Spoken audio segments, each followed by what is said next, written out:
When you try your best but you don't succeed. When you get what you want but not what you need. When you feel so tired but you can't sleep. Stuck in rivers.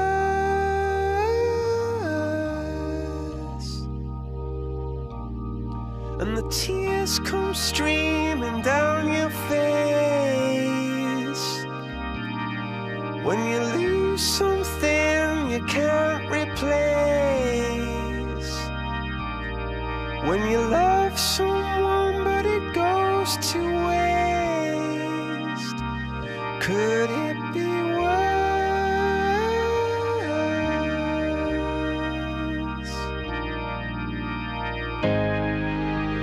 Lights will guide you home and ignite your bones, and I will try to fix you.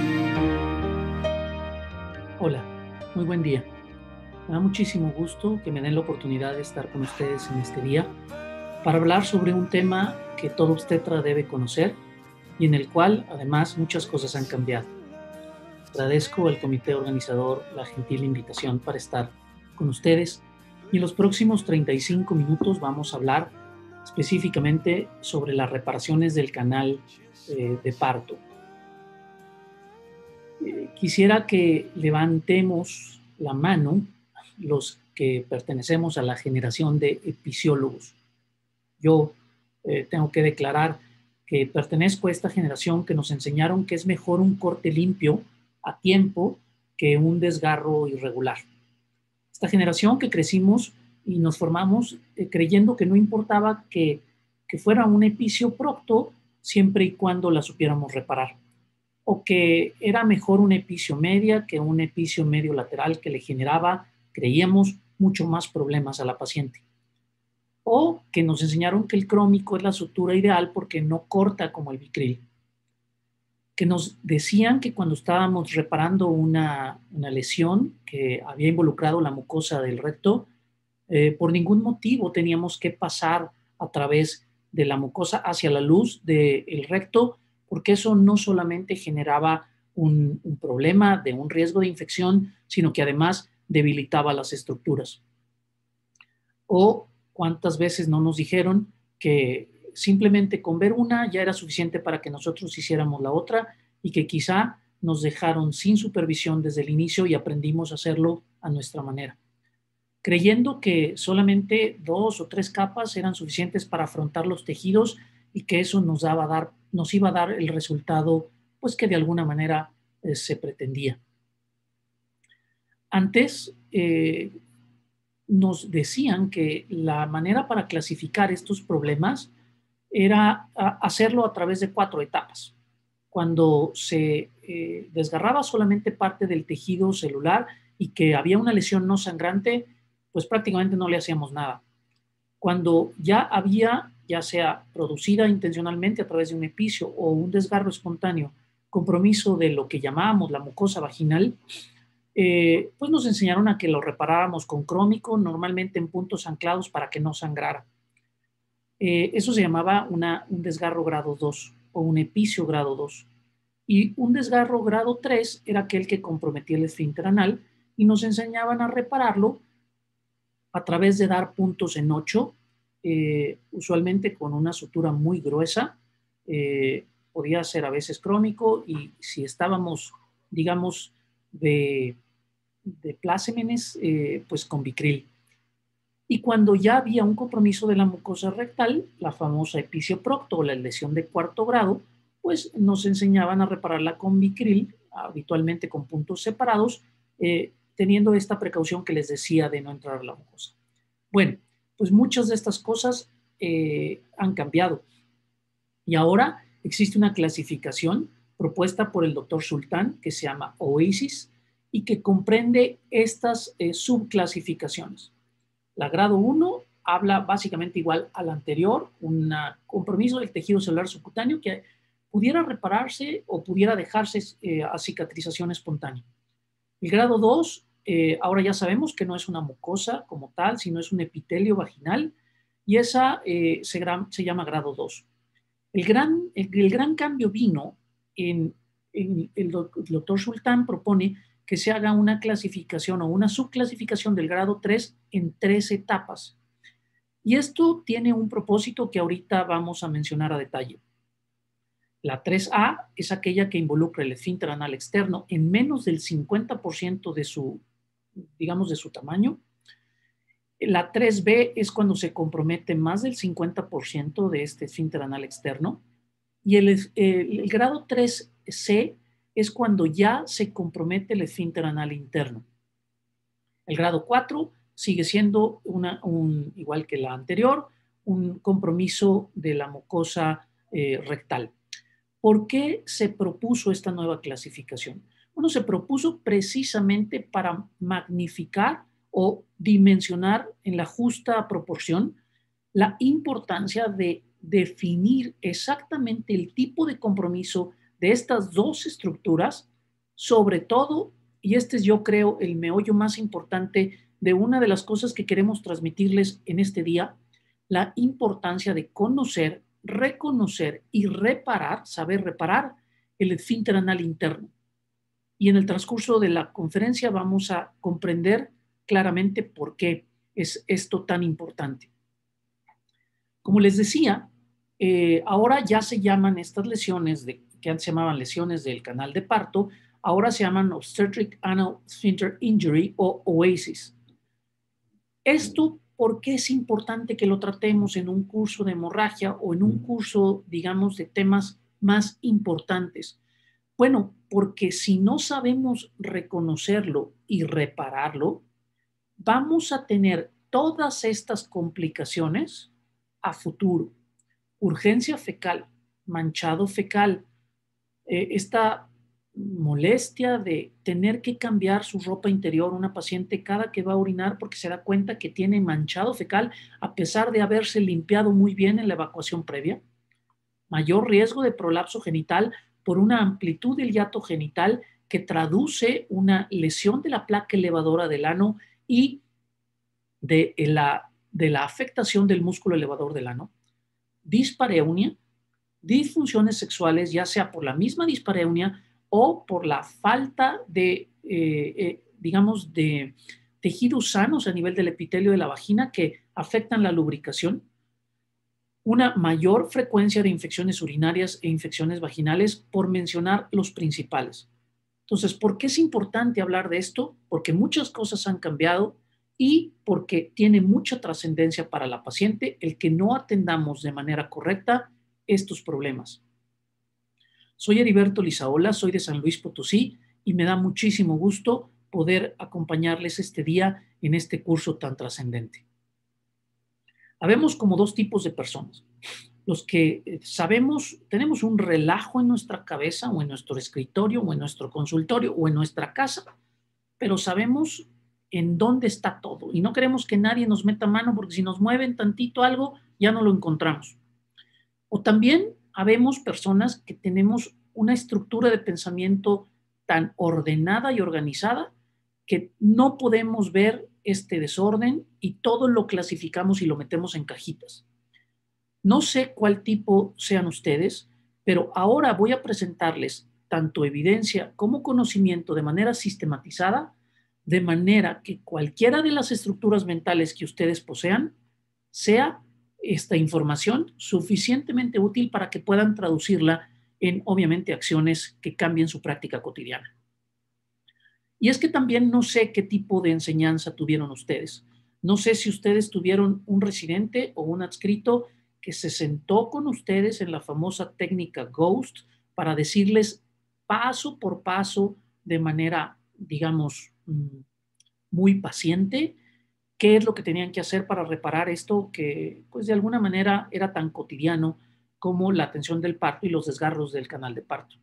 O no sé si tuvieron al adscrito o al residente que por ahorrar tiempo, porque tenían mucho trabajo, les decía, a ver, quítate y tú me ves.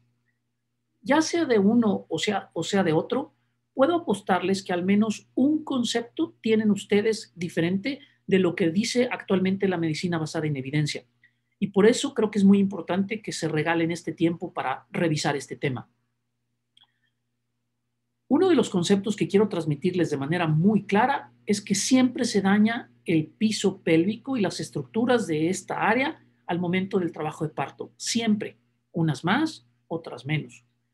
Y cada una de estas estrellitas que están ahí en estas dos gráficas son estructuras que no solamente pueden desgarrarse, pueden lesionarse o pueden afectarse, sino que además tienen que repararse de manera independiente si es que se lesionan.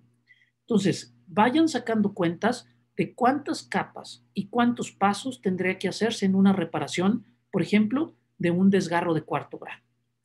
El otro concepto que quiero transmitirles es que ya hay muchísima evidencia disponible con respecto a estrategias para prevenir, detectar y corregir adecuadamente estos problemas, y me voy a centrar sobre todo en la segunda y tercera, la detección y la corrección, ya que no fui invitado para hablar sobre los mecanismos de prevención del trabajo de parto, que es un tema completamente aparte, muy amplio y muy útil.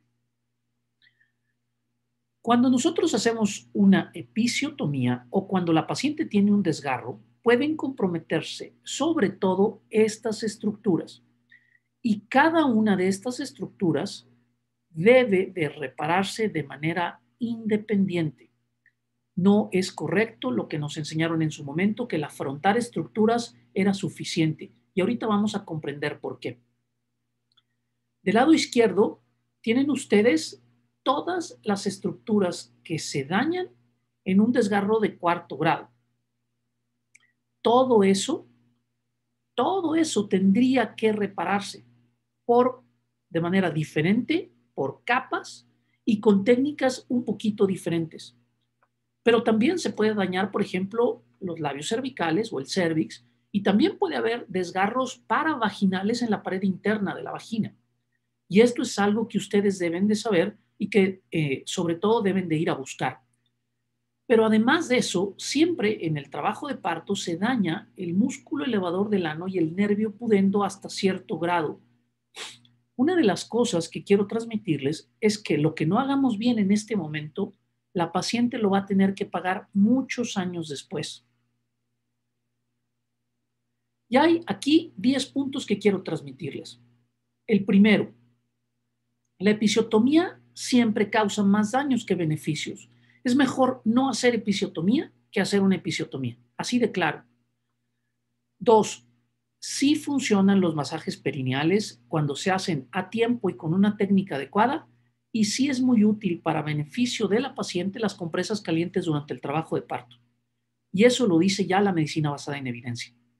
Tercer punto. Cuando se requiere, deberá realizarse una episiotomía medio lateral en el momento correcto, no antes y nunca con una angulación de menos de 60 grados. 4. Eviten la maniobra que nos enseñaron de Ritgen, porque no solamente no es benéfica, sino que al nosotros hacerla aumentamos la fuerza de los vectores en esa zona que es la zona de máxima debilidad y de mayor riesgo para el desarrollo de una lesión a nivel del esfínter anal externo, interno y mucosa rectal. 5. Hay algunos momentos críticos que solemos pasar por alto, y dos de ellos es la expulsión no controlada de la cabeza y el nacimiento del hombro posterior. Es muy importante que ustedes utilicen cualquiera de las técnicas descritas que se les conoce como hands-on, en donde ustedes colocan su mano alrededor de la vulva y con su otra mano controlan la velocidad de la expulsión de la placenta, de la cabeza fetal. Eso es muy importante.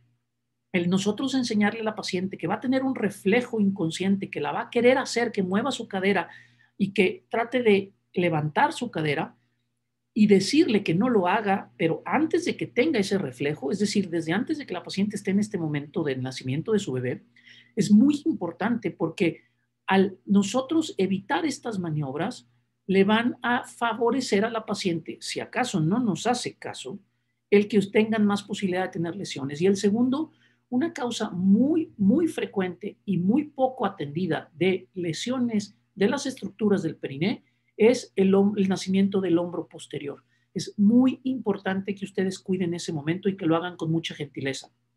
6. Después del parto y del alumbramiento, hay que ir intencionadamente a buscar la integridad de todas estas capas que hemos ya mencionado y que vamos a seguir insistiendo en las siguientes diapositivas. 7. Debemos de realizar de manera individual la reparación de cada una de estas estructuras. 8. Hay que priorizar o tratar de utilizar suturas absorbibles de origen sintético y evitar las suturas biológicas como el catgut. Ahorita vamos a mencionar por qué. 9. Hay que evitar los puntos anclados, hay que evitar los puntos muertos y hay que utilizar el menor material externo posible. Y 10. Para la siguiente gestación es necesario individualizar la vía de resolución y al último vamos a hablar qué es lo que dice la evidencia al respecto. ¿Por qué es muy importante ir a buscar intencionadamente una lesión? Porque hasta en el 30% de los perinés intactos existe una lesión oculta. En este caso, estamos viendo cómo hay un edema muy importante de la zona del periné y si nosotros vamos a abrir intencionadamente esta lesión, porque ya hicimos un tacto rectal y vimos que había una pérdida del tono del esfínter, podemos corroborar que existe un daño oculto por una lesión de una sección completa del esfínter anal externo y del esfínter anal interno que de otra manera no nos hubiéramos percatado. También es importante buscar intencionadamente que no haya lesiones que se les conoce como de botón. Son lesiones de la mucosa rectal que se dan incluso con esfínteres externo o interno intactos. Y esto lo hacemos al momento de realizar la revisión con un tacto rectal que debe de hacerse sistemáticamente en todas las pacientes. Porque si no hacemos esto, vamos a enfrentarnos a esto. Vamos a enfrentarnos a lesiones que están mal manejadas, con tejidos ya muy afectados, con obviamente mucho compromiso de su continencia y que tarde o temprano vamos a tener que resolver. Entonces, mientras más pronto abordemos el problema, más pronto podemos empezar a resolverlo. Acuérdense que los minutos que ustedes decidan ahorrarse son meses o años de afectación de la calidad de vida de su paciente. Y es que la continencia es literalmente un divino tesoro, porque muchos de los problemas que no manejemos adecuadamente en las lesiones de estas pacientes van a manifestarse muchos años después y quizá no nos demos cuenta. Es muy probable que las pacientes que nosotros en su momento hace muchos años reparamos tengan problemas secundarios a una reparación adecuada, pero que nosotros ya no vemos o que no vimos y que tenemos la falsa percepción de que nos ha ido bien porque ya no tenemos esa información. Es muy importante que le hagamos caso a lo que dice la evidencia y la evidencia está sustentada obviamente en el seguimiento a largo plazo de estas pacientes. Muchas de estas pacientes van a presentar el desencadenamiento del síntoma más importante o más trascendente, a veces incluso después de la menopausia. Pero eso no quiere decir que ahí haya empezado el problema, sino que el problema que se originó en su parto se fue poco a poco agravando y llegó un momento en donde ella ya no pudo contener, digamos, la materia fecal. Y brevemente, algún repaso muy rápido con respecto a las suturas. Bueno, hay básicamente pues dos tipos de suturas, las suturas absorbibles y las no absorbibles. En estos tejidos no se ponen suturas no absorbibles. Y de las suturas absorbibles hay las orgánicas y las sintéticas. Y esta es, adrede lo puse hasta una diapositiva con los colores y las formas que se utilizaban hace muchos años y que quizá muchos de nosotros fue como lo aprendimos o nos lo enseñaron en la escuela de medicina. Los conceptos importantes que quiero que ustedes recuerden es que el catgut es un material de origen animal derivado del colágeno del tracto, digamos, intestinal de las ovejas y de los bovinos y que tiene algunas características que no son ideales en los tejidos de la zona de la vulva y el periné. Uno de ellos es que se degrada a través de un proceso que se llama proteólisis, que consume mucha energía, digamos, cicatrizal, vamos a llamarle así, y esto genera una gran reacción tisular.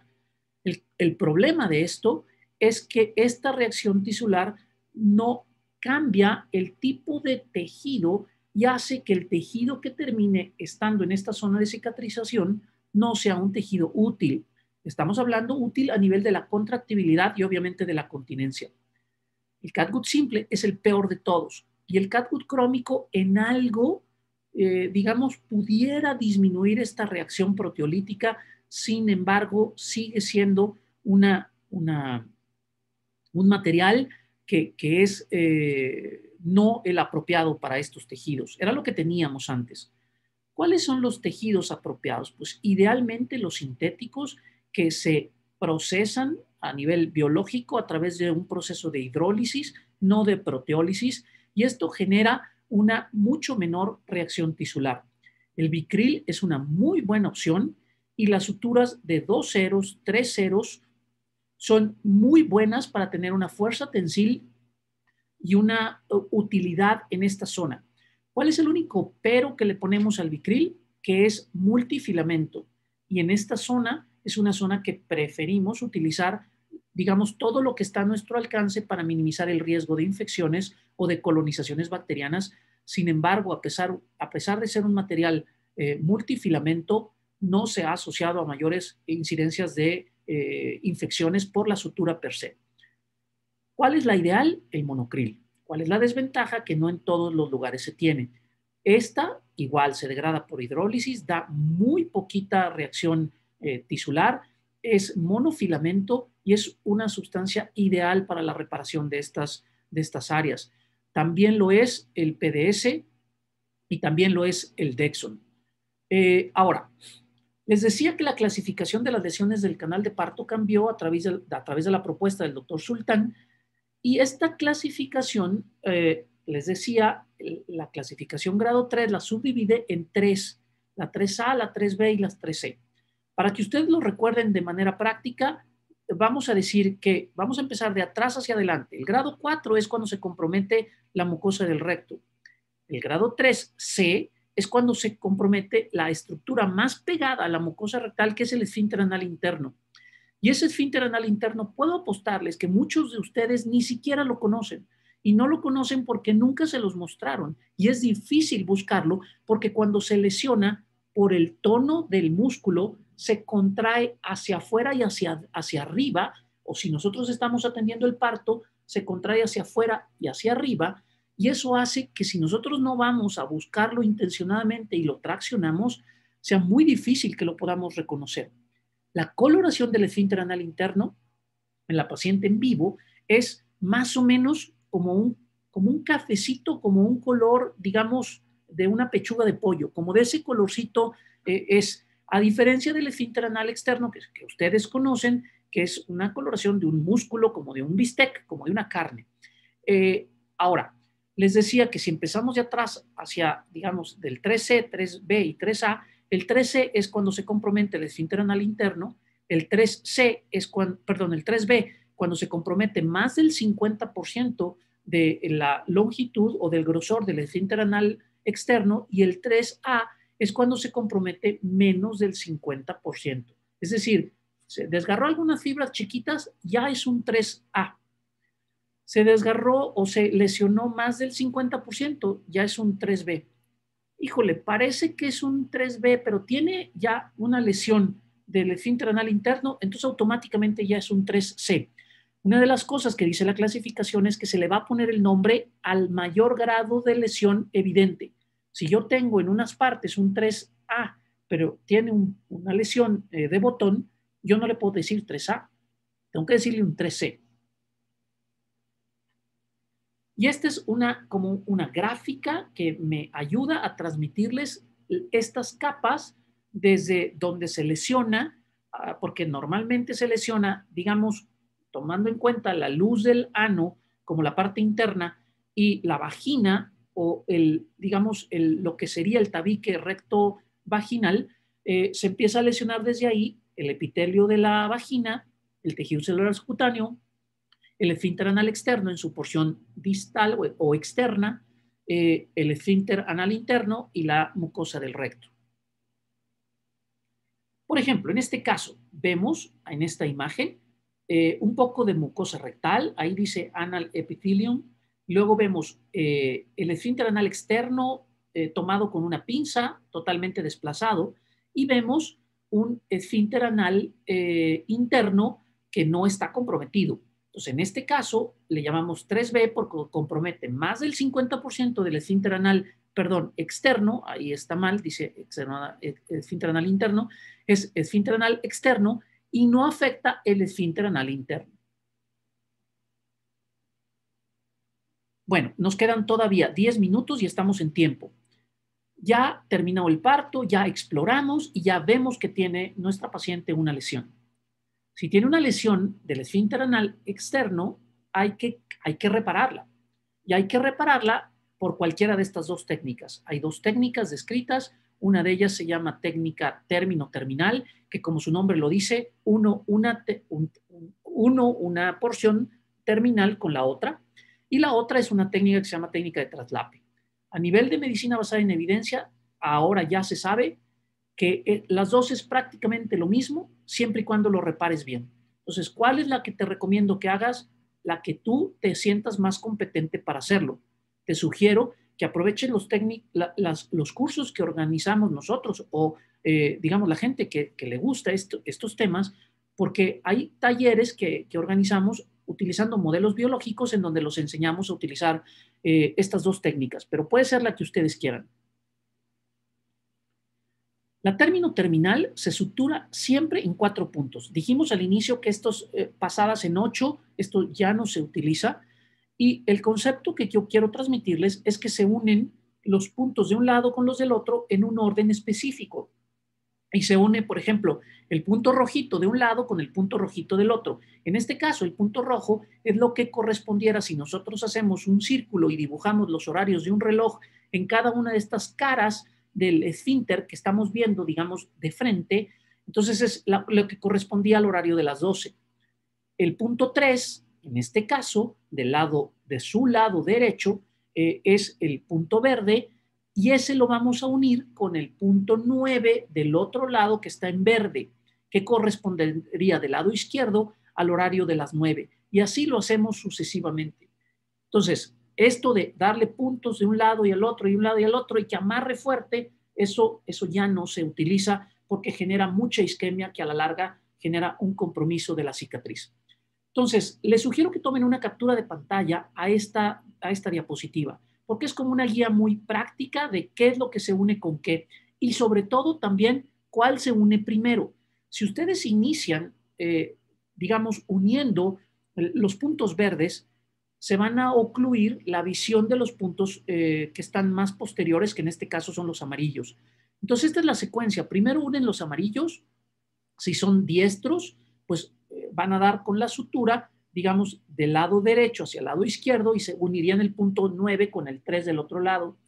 Y luego se irían al punto azul, que en este caso es el borde inferior, 6 con 6, y luego se irían al rojo, que es el superior, 12 con 12, y por último, el último punto sería el punto verde 3 con 9.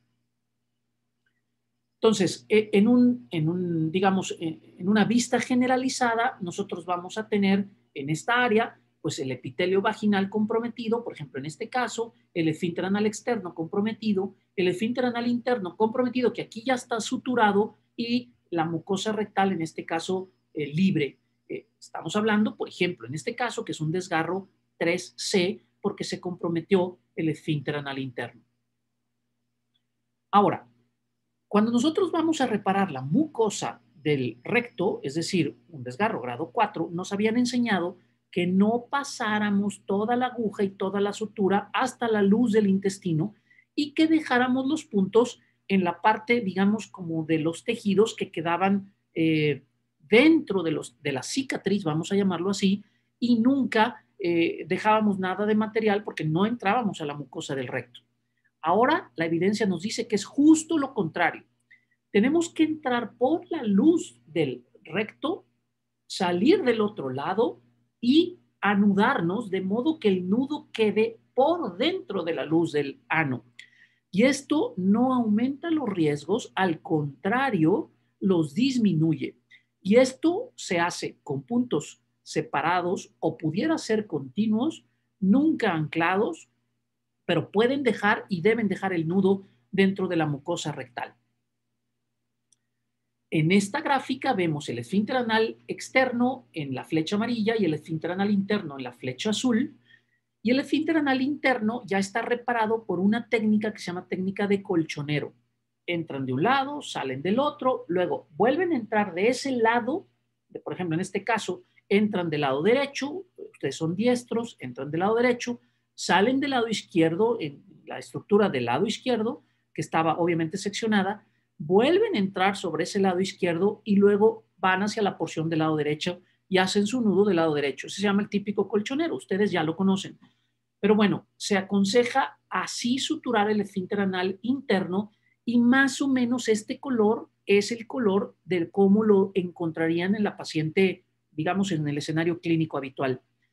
En este caso, también en la flecha amarilla, se está suturando en un principio de técnica de colchonero el esfínter anal externo. Ahora, esta es la técnica de traslape del esfínter anal externo.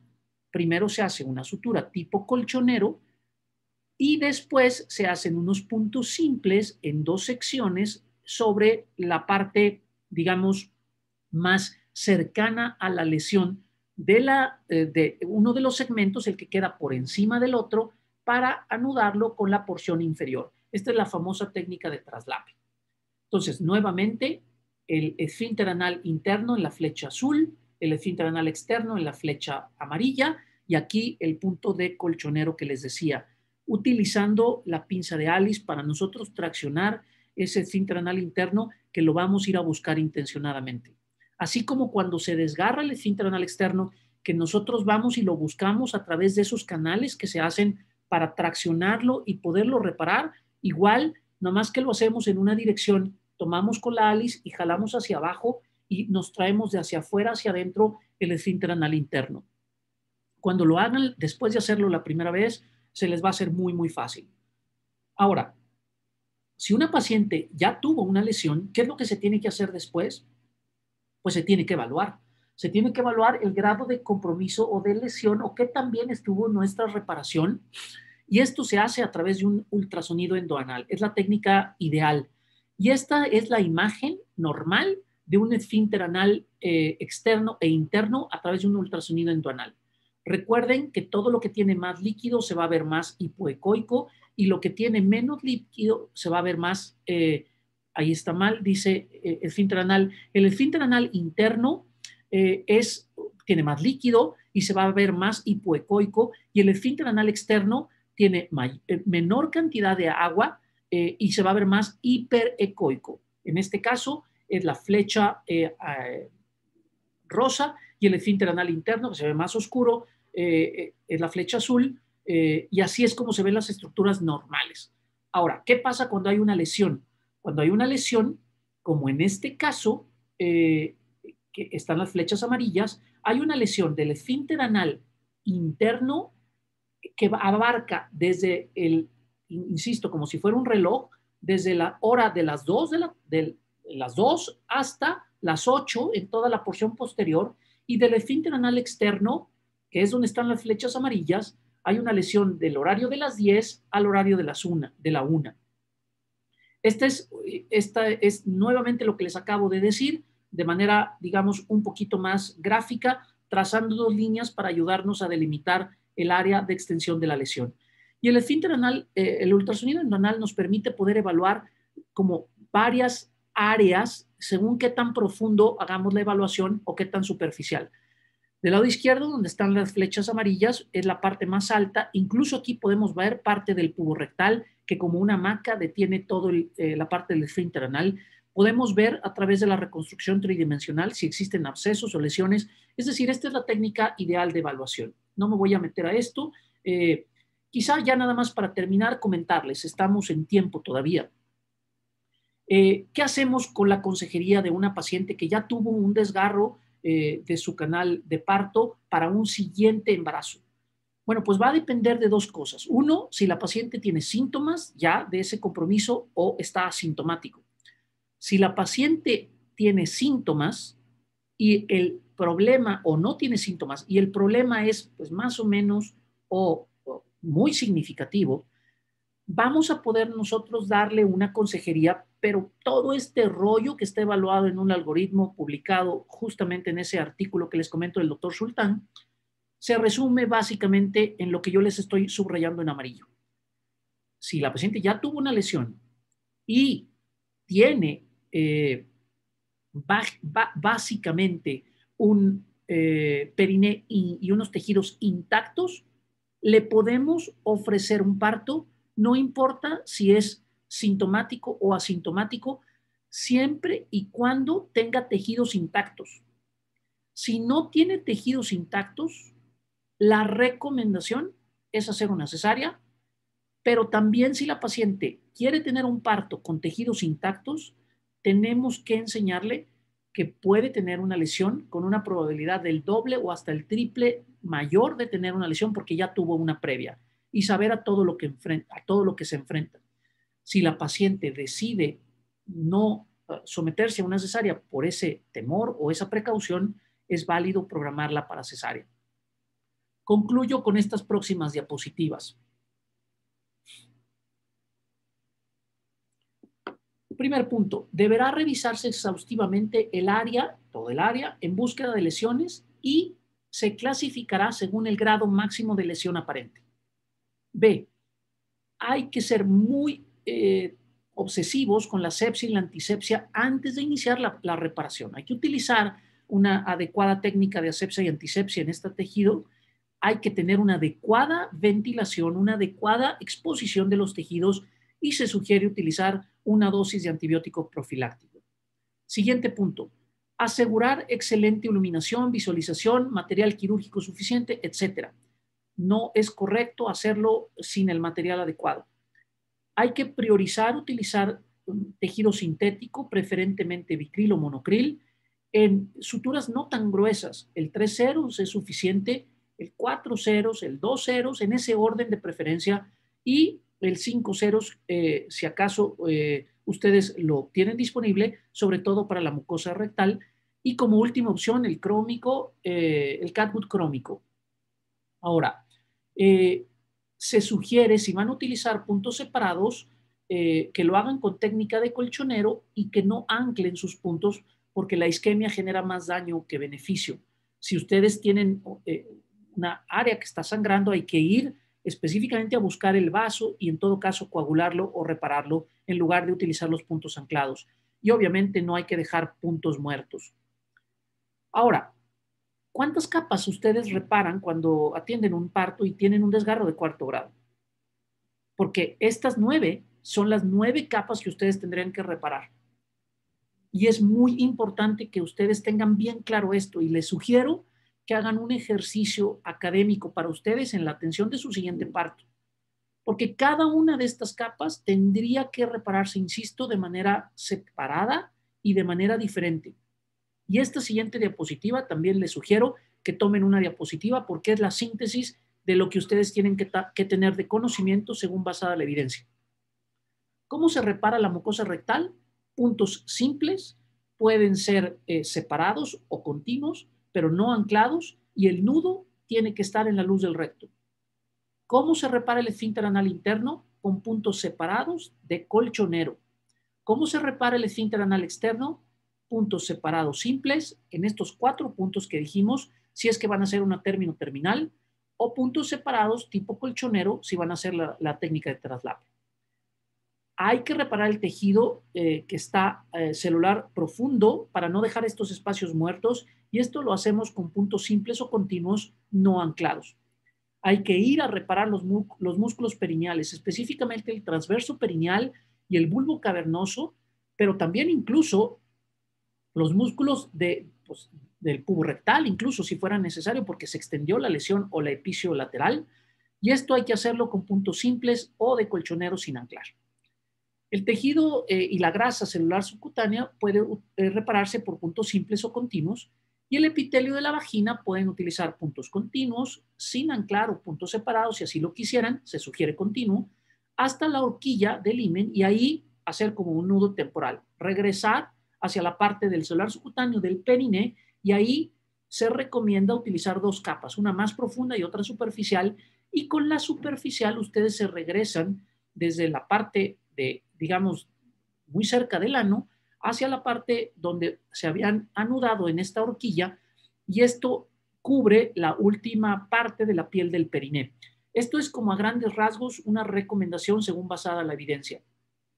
Y este es un kit, por ejemplo, de un set de uno de los talleres que implementamos y que les sugiero que la próxima vez que tengan oportunidad tomen, porque de manera, digamos, como muy práctica podemos comprender los conceptos, digamos, en vivo. Agradezco muchísimo nuevamente al comité organizador la invitación para estar con ustedes y les dejo mis datos por si alguien quiere un poco más de información al respecto. Muchísimas gracias.